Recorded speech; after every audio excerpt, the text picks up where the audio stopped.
नमस्कार दोस्तों, मैं हूं मनोज कुमार गुप्ता। आप देख रहे हैं मेरे चैनल को, जिसका नाम है रेगुलर क्लासेस फॉर अकाउंट। सामने आपको दिख रही है इनकम टैक्स की बुक, ये एस सी मल्होत्रा की। और यहाँ पर कैपिटल गेन स्टार्ट कर रहे हैं, तो थोड़ा सा इंट्रोडक्शन देते हैं कैपिटल गेन में करना कैसे होता है, कैसे करते हैं, क्या क्या चीज़ इंपॉर्टेंट होती हैं।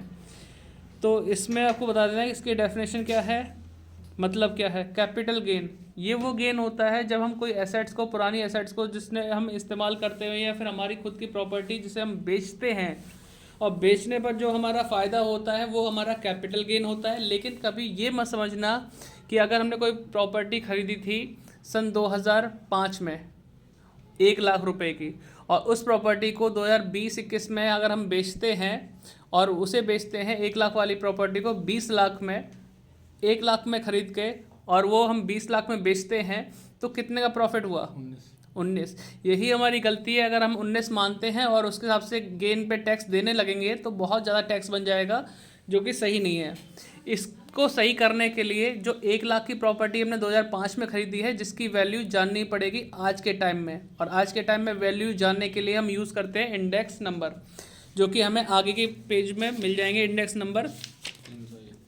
क्योंकि यहाँ पे बहुत सारे इंडेक्स नंबर आप यहाँ देख पा रहे हैं, जिसमें स्टार्ट होता है 2001-2 से, और 100 है इंडेक्स नंबर उसका।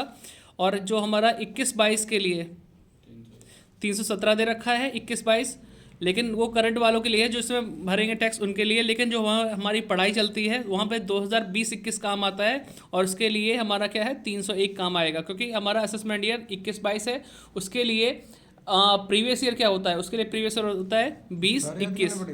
हाँ जी, ये याद तो नहीं करने पड़ेंगे क्योंकि क्वेश्चन में मिल जाते हैं लिखे हुए, लेकिन अगर ना मिले तो कुछ ना कुछ हमें पता होना चाहिए। पहला कितना होता है 100, और जिसको हम सॉल्व करते हैं वो कितना होता है 301।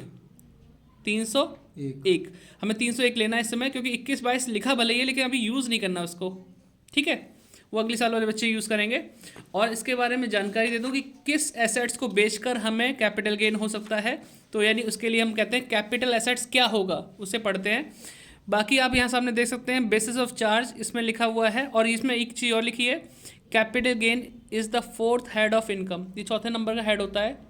हेडिंग होती है ना 1 2 3 4 5, 5 हेड होते हैं, तो उनमें ही चौथे नंबर पे कैपिटल गेन। पहला होता है इनकम फ्रॉम सैलरी, दूसरा होता है हमारा हाउस प्रॉपर्टी, तीसरा होता है तीसरा होता है बिजनेस प्रोफेशन वाला, और चौथा होता है कैपिटल गेन, और पांचवा होता है अदर सोर्सेज, ठीक है। तो इस तरीके से हमें 5 हेड होता है जहाँ से हम पैसे कमाते हैं। कमाने के बाद जो इनकम होती है उस पर हम टोटल करके ग्रॉस टोटल इनकम निकाल के उस पर फिर हम टैक्स फाइनलाइज करते हैं कि किस स्लैब के अकॉर्डिंग हमारा होगा।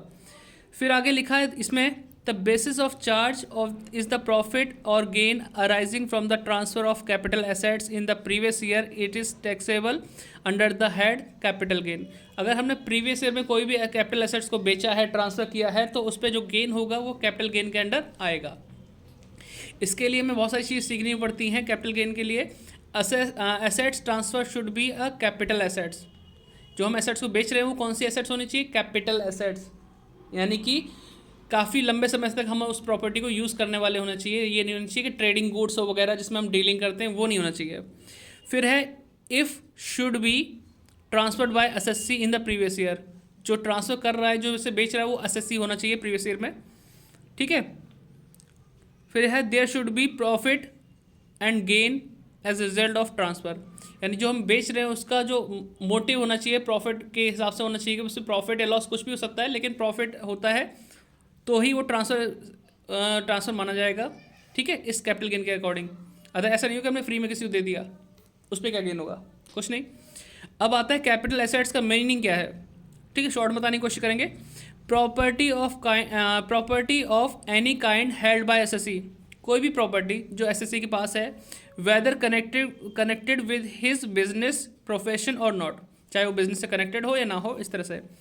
Any security held by foreign institution investor which has invested in such security in according with regulation made under the securities and exchange board of India act 1992 के according.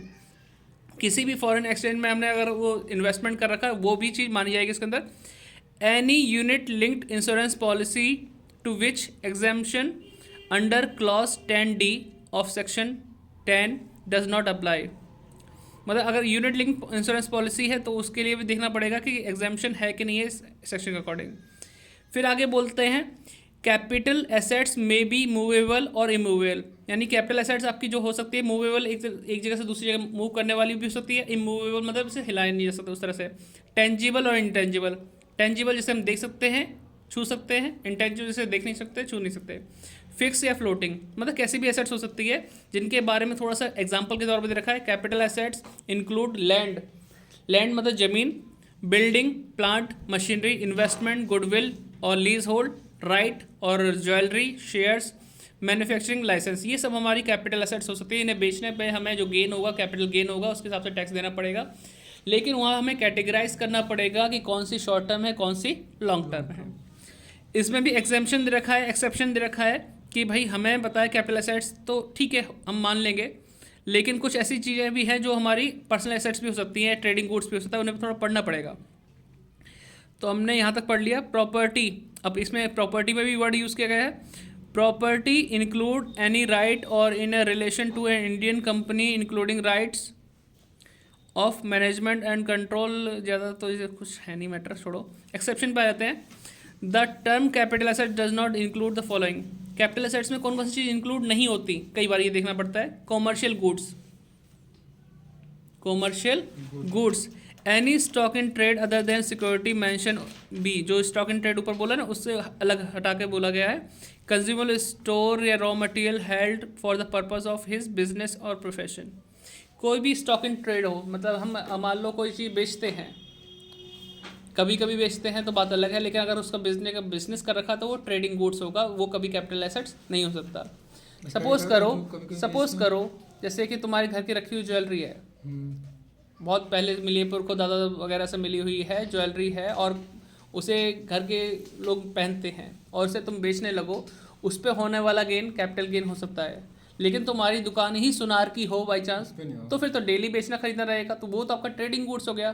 तो ये डिफरेंशिएट कर रखा है कि क्या हमारी कैपिटल एसेट्स होगी क्या नहीं होगी। तो इसी में और भी चीज़ आती है।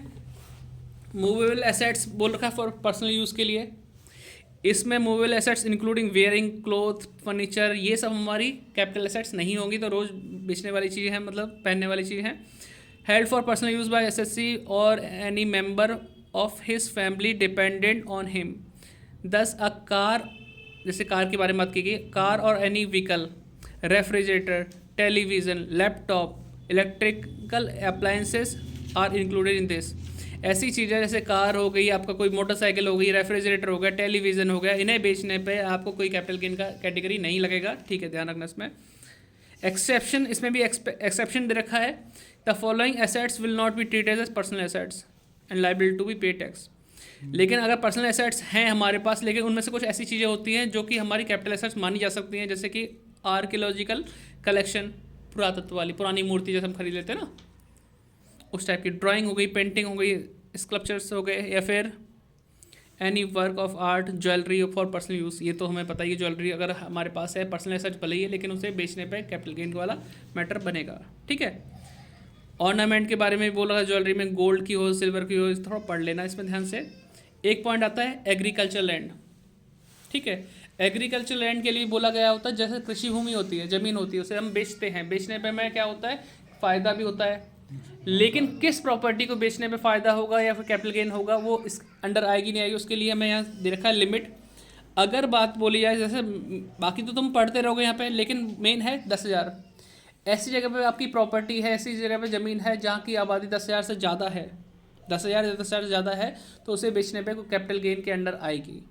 उसे आप बेचते हो, उस पर जो फ़ायदा होता है वो कैपिटल गेन के अंदर आएगा। लेकिन अगर वहाँ पे जनसंख्या 10,000 से कम हो, 10,000 से कम हो, तो उस केस में उसे आप बेच भी रहे हो, उसमें जो भी गेन हो रहा है वो कैपिटल गेन के अंदर नहीं आएगा, ठीक है, इस तरीके से। तो बेटा यहाँ तक तुमने पढ़ लिया कौन सी पर्सनल कौन सी क्या थी। इसका मेन था एग्रीकल्चर लैंड के बारे में जानना कि हम कब इसको कैपिटल एसेट्स मान सकते हैं, कब नहीं मान सकते हैं, नहीं कितना एरिया हिसाब होना चाहिए। लेकिन मेन आप ध्यान रखना 10,000 से अगर ज़्यादा वाली हिसाब किताब है तो वो कैपिटल एसेट्स में आएगा, और इसे बेचने पे कैपिटल गेन होगा तो उस पर टैक्स देना पड़ेगा। अब होता है टाइप ऑफ कैपिटल एसेट्स। कितने टाइप की कैपिटल एसेट्स हो सकती है, 2 टाइप की हो सकती है, शॉर्ट टर्म और लॉन्ग टर्म। शॉर्ट टर्म मतलब कम समय के लिए, लॉन्ग टर्म मतलब ज़्यादा समय के लिए। लेकिन इसमें कैटेगराइज होता है, इसे आप पूरा पढ़ेंगे ढंग से बुक मैं दिखा देता हूँ, नया बुक लेके आप जब इसे पढ़ेंगे तो आपको पता चल जाएगा कि भाई अगर हमारे पास कोई भी एसेट्स, जैसे ये लिखा short term capital assets means capital assets held by an assessee for not more than 36 month immediately preceding the date of its transfer.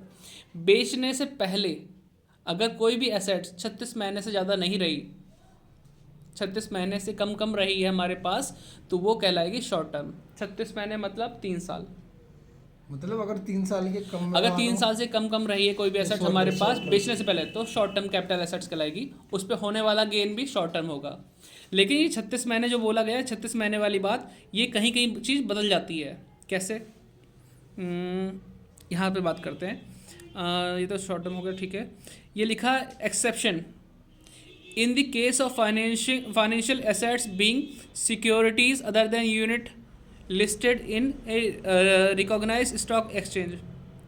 Securities के बारे में बात की, security listed in recognised stock exchange or unit of the unit trust of India, unit of an equity oriented fund, zero coupon fund, short term capital assets will be means securities or unit or zero coupon bond held by SSC not more than 12 month instead of 36।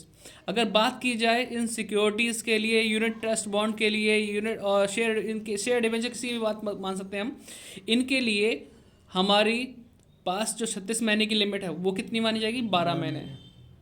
कितनी मानी जाएगी, 12 महीने। अगर 12 महीने से कम है तो short term, ज़्यादा है तो लॉन्ग टर्म एसेट्स, ठीक है। इन सब के लिए एक और बात बोली जाएगी जो कि हमें इस पेज पे मिलेगी, नेक्स्ट वाले पेज पे पढ़ते हैं कि यहाँ कुछ और भी है। फाइनेंशियल एसेट विदाउट पेमेंट और लाइक बोनस शेयर, चलो इसमें तो कुछ खास नहीं मिल पा रहा। नेक्स्ट पे आते हैं, अनलिस्टेड के लिए बोला, वो लिस्टेड के लिए था 12 मंथ, अब अनलिस्टेड के लिए आते हैं।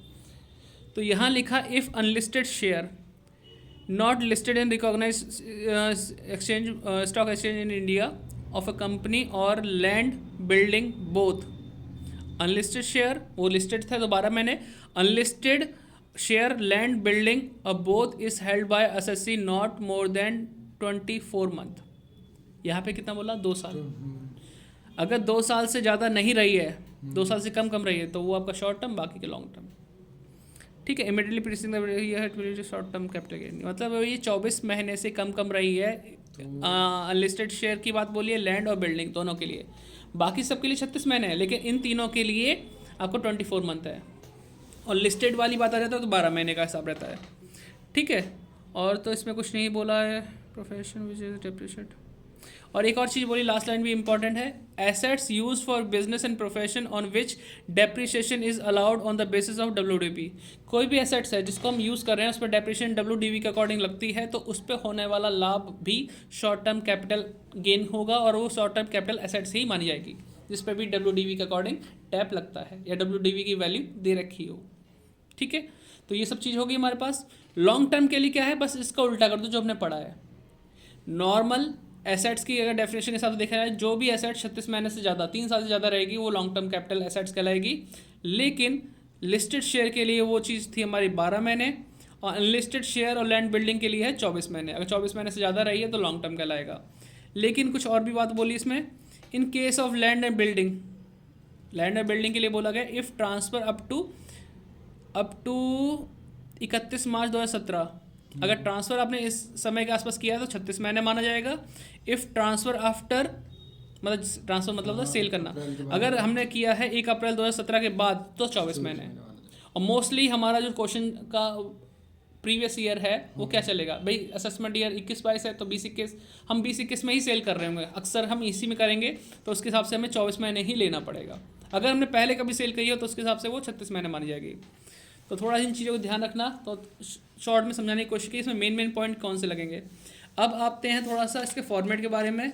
एक भाई को कॉपी में लिखवाए थे, लेकिन अभी कॉपी नहीं है, तो मैं उनके फ़ोन के स्क्रीन से आपको दिखाऊंगा कि किस तरह से फॉर्मेट होता है। भाई खोलिए भाई, कोशिश करना, अगर आपको दिख जाए तो बहुत बढ़िया है। फ़ोन से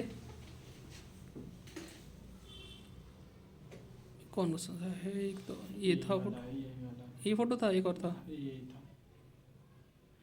ये तो हो गया। अगला पेज है इसका,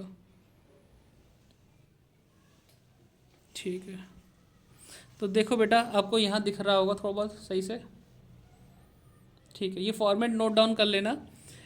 computation of taxable capital gain for the assessment year, अभी असेसमेंट ईयर पुराना लिखा हुआ है तो आपको वो लिखना असेसमेंट ईयर जो चल रहा हो 21-22। अब हमें लिखना क्या होता है, यहाँ पे लिखना होता है वैल्यू ऑफ कंसिडरेशन, वो लिखेंगे, ठीक है। कॉस्ट ऑफ एक्विजिशन माइनस करना होता है हमें, कॉस्ट ऑफ इम्प्रूवमेंट वो माइनस करना होता है, सेलिंग एक्सपेंसेस माइनस करने होते हैं, और फिर जब हम इन सबको टोटल करके यहाँ साइड में लिखेंगे तो माइनस करके जो आएगा उसे बोलेंगे शॉर्ट टर्म कैपिटल गेन। क्या बोलेंगे? शॉर्ट टर्म कैपिटल गेन, ठीक है। तो आप इसे नोट डाउन कर लेना स्क्रीनशॉट लेके, और फिर अगले पेज पे चलते हैं जो कि यहाँ पे है लेकिन साफ नहीं चमक रहा, इधर आते हैं, देख पा रहे होंगे। कंप्यूटेशन टैक्सेबल कैपिटल गेन लिखा है फॉर द असेसमेंट ईयर, आप 21-22 लिखना, वैल्यू ऑफ कंसिडरेशन लिखना है ऊपर, और फिर इसमें लिखा हुआ less index cost of acquisition, index cost of improvement minus करना है, सेलिंग एक्सपेंसेस माइनस करने हैं, और फिर से टोटल करके बाहर लिखेंगे, फिर माइनस करके जो आएगा लॉन्ग टर्म कैपिटल गेन होगा। यहाँ पे एग्जाम्पशन भी मिलती है इसके अंदर लॉन्ग टर्म कैपिटल गेन में, तो वो एग्जाम्पशन आपको मिल सकती है 54 सेक्शन 54 के अकॉर्डिंग। उसमें भी होता है सेक्शन 54 होगा, या फिर 54B होगा, या EC होगा, या D होगा, या F होगा, या G होगा। बहुत सारे सेक्शन हैं, उनके बारे में बात करनी पड़ेगी, तो बारी बारी से बात करेंगे। तो फिलहाल ये फॉर्मेट आप नोट डाउन कर लेना, आपको काम आएगा, और नेक्स्ट वीडियो में ही क्वेश्चन मिल पाएंगे। आज तो थ्योरी वाली क्लास बना रहे हैं हम। ले भाई, तो बच्चों यहाँ पे आपको तो कुछ चीज़ें जाननी होंगी, एग्जामिशन कैसे कैसे मिलती है, 54 का यूज़ कब कब होता है। यहाँ लिखा फर्स्ट पॉइंट, पेज नंबर है 306 पे, और इंग्लिश वाली बुक में एग्जाम्पल में 15 से पहले। Capital gain arising from on the transfer of property used for residence. आप ऐसी प्रॉपर्टी को बेच रहे हो जिसमें आप रहते हो, अगर अपना रहने का मकान है उसे बेच रहे हो, बेच के आपको मकान ही खरीदना पड़ेगा, तो उस केस में आपको एग्जाम्पशन जो मिलेगी मकान खरीदने के लिए, तो उसमें आपको 54 सेक्शन 54 के अकॉर्डिंग एग्जाम्पशन ले सकते हो।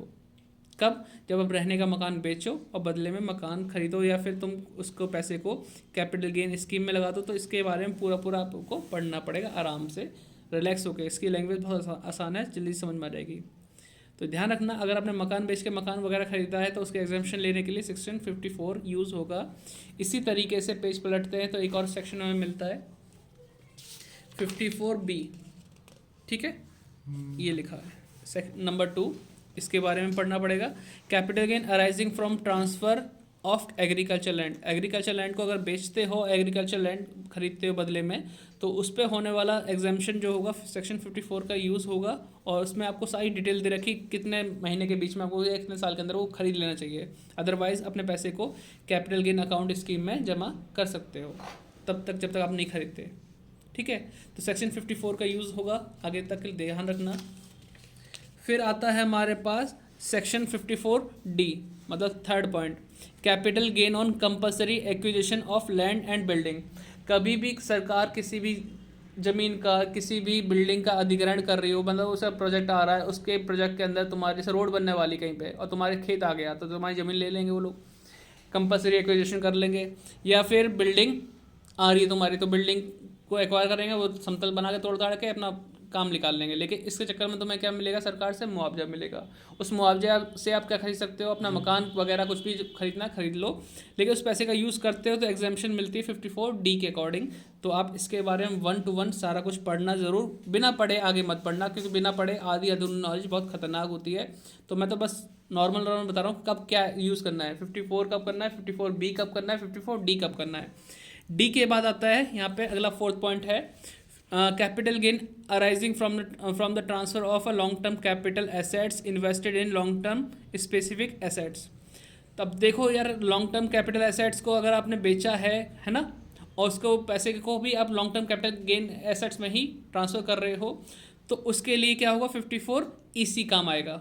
जैसे कि 54EC, जैसे आपने मान लो मकान ही बेचा बाई चांस, और मकान बेच के उसका आप यूज़ कर रहे हो, उस पैसे को लगा रहे हो, इन्वेस्ट कर रहे हो NHAI बॉन्ड में, ठीक है, NHAI बॉन्ड में, मतलब national highway authority of India के बॉन्ड्स में आप इन्वेस्टमेंट कर रहे हो लॉन्ग टर्म में, तो आप समझ सकते हो कि 54EC के अकॉर्डिंग आपकी एग्जाम्पशन ले सकते हो उसमें, ठीक है। 54 EC, याद रखना इस चीज़ को। और कितने तक इन्वेस्टमेंट कर सकते हैं इसके बारे में भी इसमें लिखा हुआ है। तो इसमें ध्यान रखना कि अगर हम कभी भी इन्वेस्टमेंट करते हैं तो उसमें 50 लाख से ज़्यादा इन्वेस्टमेंट हम नहीं कर सकते, उसके बारे में थोड़ा सा पढ़ लेना है इसमें। तो 54 EC का हमने बता दिया। फिर आता है आपके पास 54,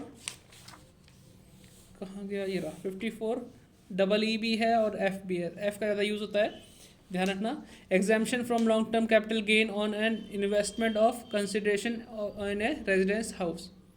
अगर आप कोई भी चीज़ बेचते हो, कोई भी चीज़, कैसी भी चीज़ बेचते हो, कैपिटल एसेट्स बेचते हो और बदले में आप रेजिडेंशियल हाउस खरीदते हो, किसी भी जैसे ज्वेलरी बेच के रेजिडेंशियल हाउस खरीदा, शेयर बेच के रेजिडेंशियल हाउस खरीदा, तो उसकी एग्जाम्पशन मिलती है 54F के अकॉर्डिंग।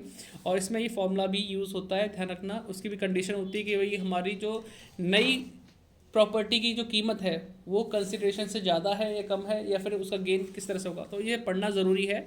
ये जब हम क्वेश्चन कराएंगे तो ब्रीफली बताएंगे उस चीज़ को, अभी सिर्फ समझा रहे हैं। फिर F के बाद आता है इसमें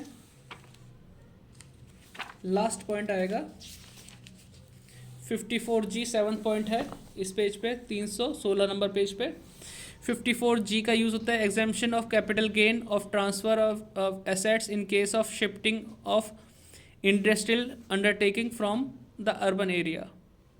एक अर्बन एरिया होता है, एक रूरल एरिया होता है। अर्बन क्या होता है, शहरी। रूरल एरिया होता है कौन सा, गांव वाला, ग्रामीण क्षेत्र। अगर आप कोई इंडस्ट्री को शिफ्ट कर रहे हो अर्बन से रूरल की तरफ, मतलब शहर से गांव की तरफ, तो ऐसे तो हो नहीं सकता कि उठा के ज़मीन ले जाओ, उठा के मशीन ले जाओ। नहीं, होता ये कि हमें वहाँ पे पहले सेल करनी पड़ती है, सेल करने के बाद जहाँ पे हमें शिफ्ट करना है वहाँ जाके वो चीज़ दोबारा खरीदनी पड़ती है। इस केस में जो हमें एग्जाम्पशन मिलती है सेक्शन 54G के अकॉर्डिंग मिलती है। किसके अकॉर्डिंग, जी। तो यही सब सेक्शन हमारे इंपॉर्टेंट है जिसका हम क्वेश्चन स्टार्ट करेंगे कुछ दिन में। और आपको थ्योरी सही लगी तो बस वीडियो को लाइक करो, शेयर करो, चैनल को सब्सक्राइब करो। आगे भी ऐसे मिलते रहेंगे, बहुत जल्दी इस चैप्टर को खत्म करेंगे, ठीक है। तो दीपक थोड़ा सा ध्यान दियो उस पर, है ना।